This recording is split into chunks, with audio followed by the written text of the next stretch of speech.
On your front page. Yeah, beautiful, lovely. Well, our next presentation is D.KRADOLFER, and I think Desiree is based in the Netherlands. Again, a well-seasoned Feng Shui practitioner who's recently become a member of the Feng Shui Society, our professional register. So welcome, Desiree, to presenting here for the first time to our community. Thank you.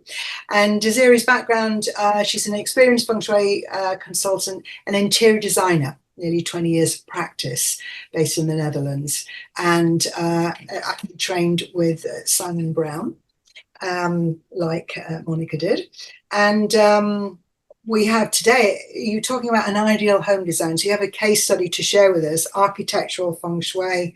So yeah, we welcome you and invite you to sharing. You have about 20 minutes, so that's lovely. Thank you. Thank you so much, Tina, and good afternoon, everyone. I'm very honored to speak to you today at this event, with such experienced Feng Shui specialists with their high inspiring stories. And it's wonderful that the Feng Shui Society also offers a platform for less experienced Feng Shui consultants. So I'm humble in this presence and delighted to give a short presentation on architectural Feng Shui. And I will start my presentation now. My name is D.KRADOLFER, and I'm an interior designer from the Netherlands with over 18 years experience, creating meaningful spaces for both private and business clients. My personal chart is 353, which relates to wood and earth elements, and that is the energy of new beginnings, movement, and growth, grounded in balance and stability. And the same dynamic energy resonates with my work as a designer. I love initiating new ideas, creating momentum, and guiding transformation through space. I'm the founder of Miriam Interior Design Studio, which means a new beginning in Swedish. And I chose that name early in my career because it captures my design philosophy, creating spaces that incorporate the opportunity for renewal and growth. And my mission is to translate personal and business narratives into timeless interiors that support daily life and enhance well-being. So I recently completed my Feng Shui studies with Simon Brown at Chi Energy and became accredited by the Feng Shui Society, which is a great honor to me. And although I'm still at the beginning of my Feng Shui career, I applied some of its core principles for years in my design work by intuition, I noticed. So in my design practice, I combine classical Feng Shui with more modern Feng Shui, depending on what resonates with clients and what is suitable in that situation from my perspective. And I noticed that the experiential approach often acts as an entry point for me because it's tangible and it's easy to feel for clients. So when designing or building a home from the ground up, architectural Feng Shui forms the natural starting point. It looks at the relationship between the buildings, its surroundings, and the people who live there, beginning with the land, the orientation, and the architectural layout. And I used architectural Feng Shui as a combination of both classical principles and a modern evidence-informed approach that integrates more ancient spatial wisdom with contemporary architecture and design. And rather than being prescriptive, it offers a holistic framework that allows space for intuition and personal choice. So in this project, I mainly worked with the architecture itself, with the orientation, the light, the flow, and the materials to create spaces that feel balanced, supportive, and connected to both nature and human life. For this project, I used the following principles to have a framework for design. So sight and orientation, so harmony with the land, light, natural rhythm. Form and flow, so the balance between movement and stillness, the movement of chi within a space and around the building. and a flexible toolbox. So I work with some classical tools like form and flow, compass reading, yin yang, 5 animals, the elements in the direction, and combined it with some more modern and evidence-based techniques. And every Feng Shui professional can choose the tools that resonate most and feel most relevant to their way of working, of course. Feng Shui and health is included to enhance well-being, sunlight, air, natural ventilation, views on nature, biophilic design, natural non-toxic materials, and things like lighting, acoustics, images. And that is, as it is part of human-centered design, we use human connection and purpose to create spaces that reflect and support the people who live there and their goals and aspirations. Lastly, time and change. In my opinion, it's vital that spaces evolve as we do. So you can apply this, for instance, by using multi-use or adaptable spaces. As part of my course, I worked on a free format project to design my ideal home using architectural Feng Shui principles. And for this presentation, I have limited time, so I've included a selection from my whole presentation.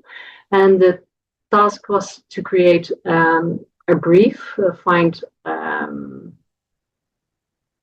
a location and a plot, and design a house and a garden guided by Feng Shui.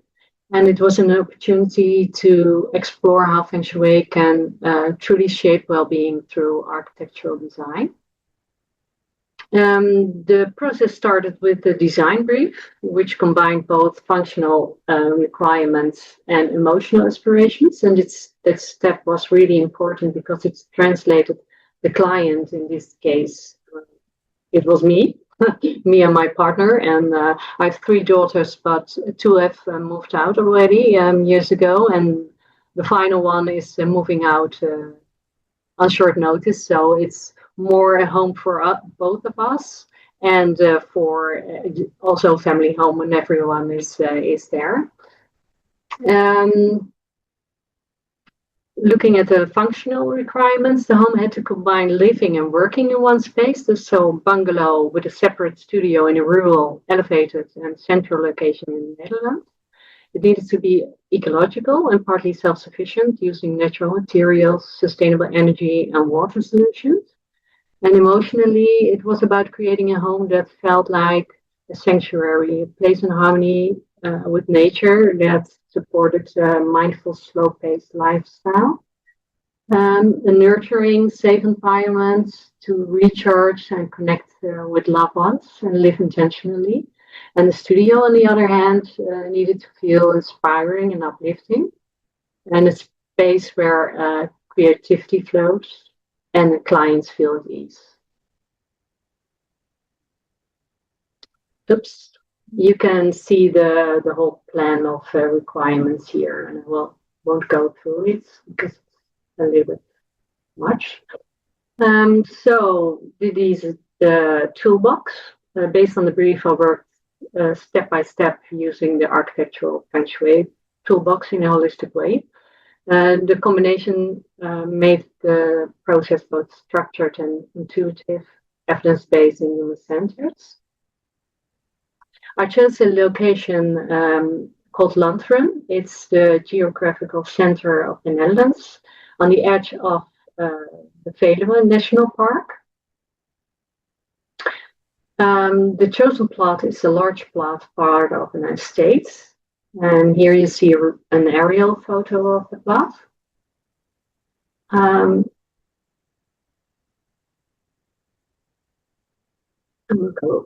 It's a rural, elevated and serene environment, ideal for balance, grounding and connection with nature. So it's already aligned with the brief in that matter. And the site immediately felt calm and protective. It's a perfect setting for a mindful, slow-living lifestyle. And the plot originally contained several existing buildings. And for this project, I assumed the removal of these structures in order to design and place new buildings that better respond to the site's potential and the project design intentions. Here's the plot with the compass. Then I made a plot plan. You can see here, using the movement of the sun and the 5 animals, and my analysis of the plot and the views when I was in place. I placed the buildings on the plot and tried several placements, and this is the end result. So you can see the home here, and here the small studio on the sides, formation of trees around it, small pond on the in front of the home, parking spaces, and the path to the home. And I will show you how I did it.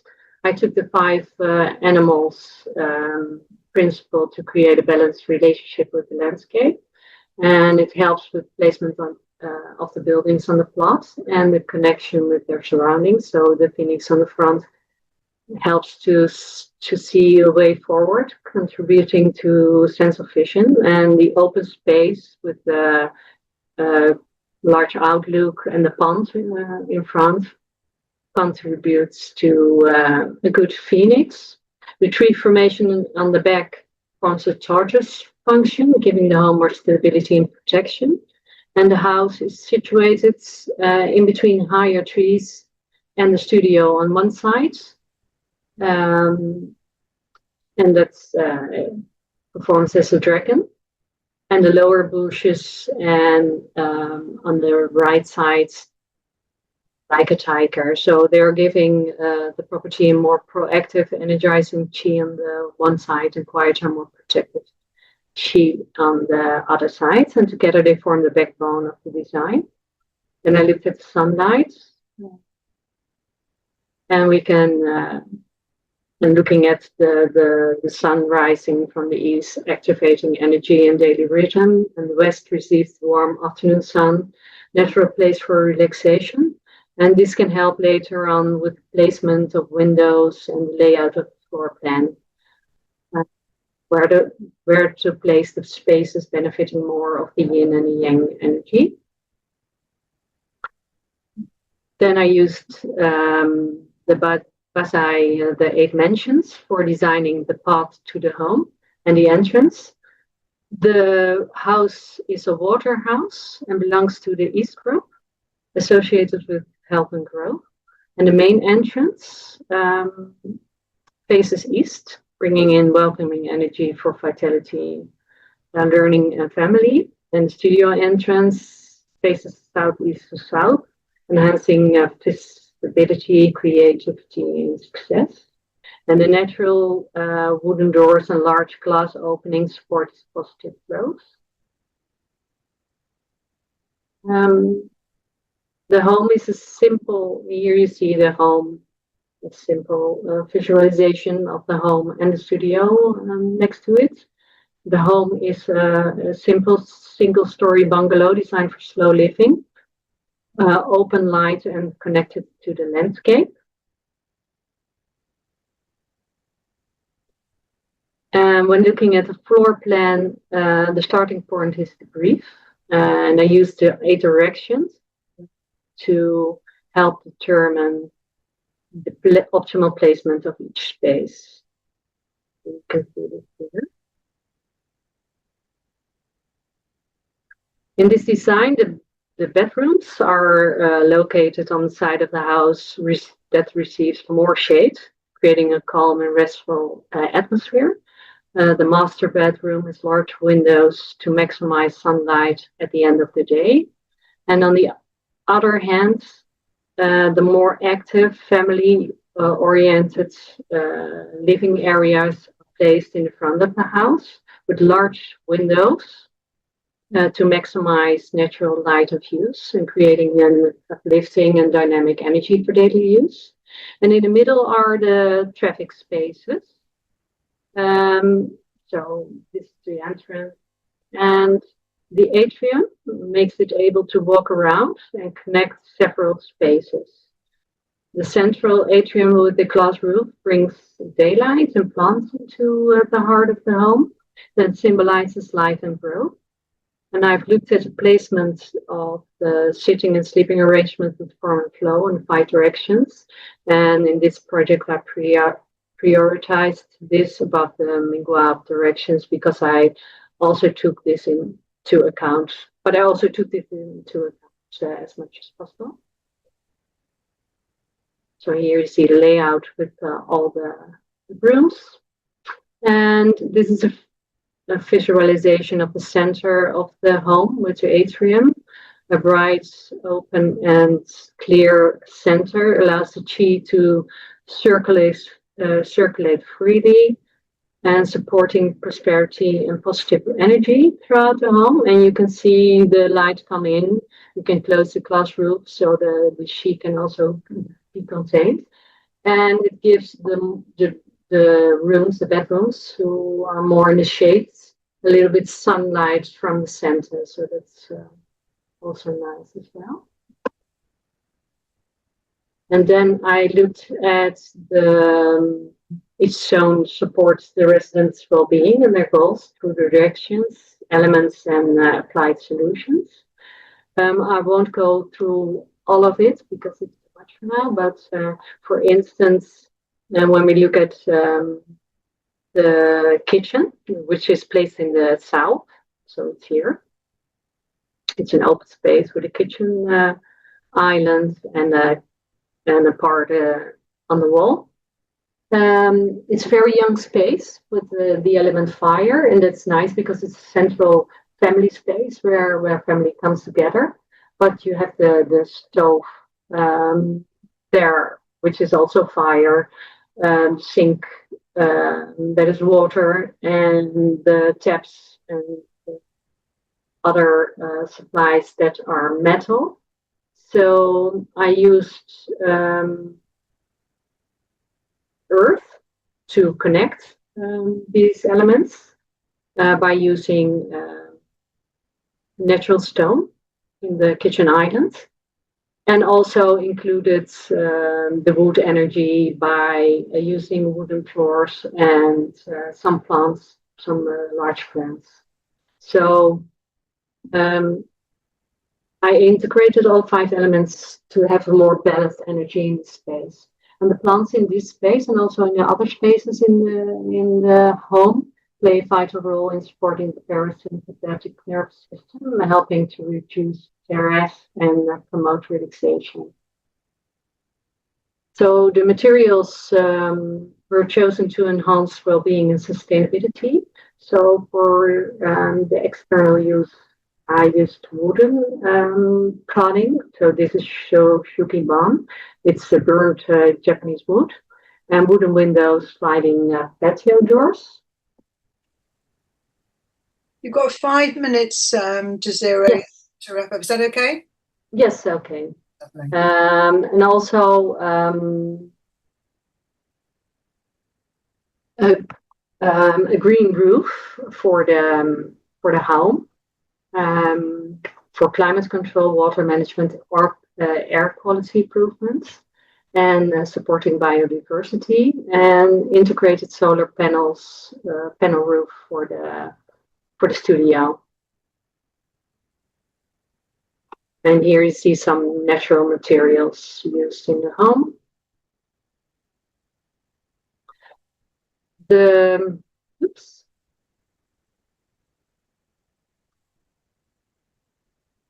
The orchard and the kitchen garden further connect the home with nature in the rhythms of growth and self-sufficiency. There was also need for a studio, and you can see it here. It's facing to the south, bringing in a lot of fire energy, and the brief was designed as an inspiring, uplifting space, supporting growth and new ideas and welcoming customers. So that is wood and fire. So the light that comes in and on the south side supports this fire element, and lots of wood in the materials and big plants bringing the wood. And I've also used artwork for fire and for creating a more calm space to welcome customers, relaxing calm music and things like jasmine plants for some multisensory effect also adds to that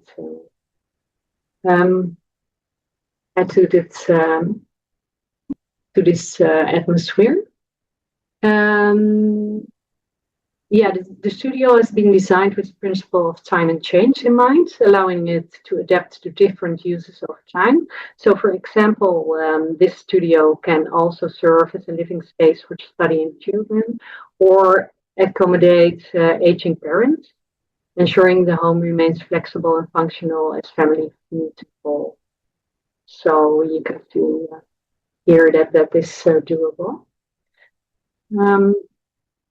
So I would like to conclude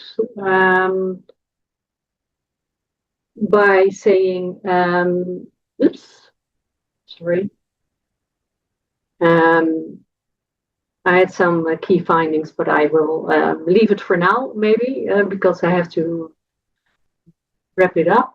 But what is very important is that it's all about creating spaces that feel good to live in. And I try to do so with this project, our town. Thank you for your attention. And, are there some key findings you want to share that's on the slide? Well, I wanted to conclude with some takeaways. The narrative of interaction, the design sees the building as a living system. So creating a dialogue between the site, its occupants, and daily life. So you can translate human values into spatial form that support well-being. And the holistic approach I mentioned before. So combining the classical with evidence-based and biophilic design, so you can create spaces that are both beautiful and beneficial for health, focus and emotional balance, and function meets feeding. So by integrating the functional needs with the emotional aspirations, the resulting home performs efficiently, while it also resonates personally, supporting meaningful daily routines and goals. Beautiful house. Is it finished or is it half finished? No, it isn't finished yet, but we are looking for a place to do something like this. But this was just a project, and we had to create our ideal home. So it will be something like this in a rural area. It will be something for later on. Beautiful. Do you want to pop your website in the chat, and then people have got that? Yes, Simon, you're Simon Brown's here. Welcome, Simon, this afternoon. And we've had two lovely presentations from people who've done study with you. And Simon was saying that it's a beautiful design and he likes it. Thank you. Thank you so much. If you want to just take down your presentation, then we can see you, and then just see if there's anybody who wants to ask a question. We have a couple of minutes that we can see. We can do that. I'll come back again, and then we're going to move on. Spotlight for me. Yeah, does anybody want to ask a question? It was lovely, wasn't it? It's interesting that so many. We want to bring more light in. We want more space. We want more calmness. Whatever we can do, and certainly in England, a lot of Victorian houses and tiny terrace houses. It's a bit of a problem, but I think that there's an emerging and expanding human need as I think we're expanding within in humanity to have a space that reflects our potential to change as we go from, if you listen to a lot of the astrological projections, we're moving into being a crystalline being. We're moving into a new kind of human. In the Aquarian age, we're moving into a really fascinating time. I'm going to bring up